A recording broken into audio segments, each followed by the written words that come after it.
So this is another one of those repairs I'm going to do to get this house ready. It's for get it refinanced, and we're going to gut this bathroom.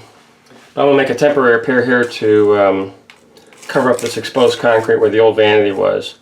So I've got some of these vinyl squares, and I put these vinyl squares right over another set of vinyl squares that were part of the original part of the house. There's one in the corner right here. So I'm going to cut out this little corner right here. Let's see if we can go in there and see that. Right there, that little square right there, that's the original vinyl squares that was put on the house. I just went right over the top of this about 5-6 years ago. So I've got some of these white vinyl squares to put down. I'm going to put some more down. I'm not going to worry a lot about alignment. I'm not going to worry about the alignment of these, like this line right here. I'm not going to worry about that. And then in the back there, I'm going to put just glue some strips of drywall here and back in here with some silicone. Then I got to paint the side here. I got to paint a little spot on the other side, and this little repair will be done.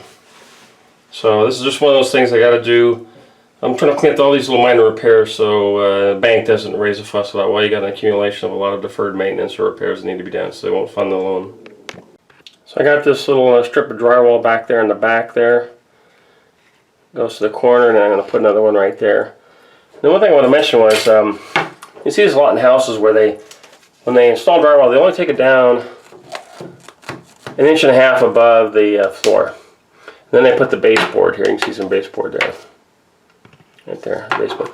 Well, the reason I heard they do that is because if your house floods and doesn't flood more than 1.5 inches, you don't have any drywall damage.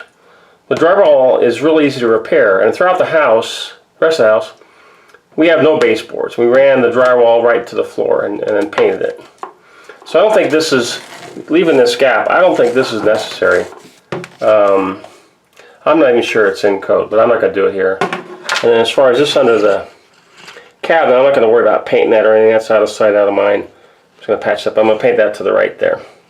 So I'm going to get the other piece in, and I'll keep going here.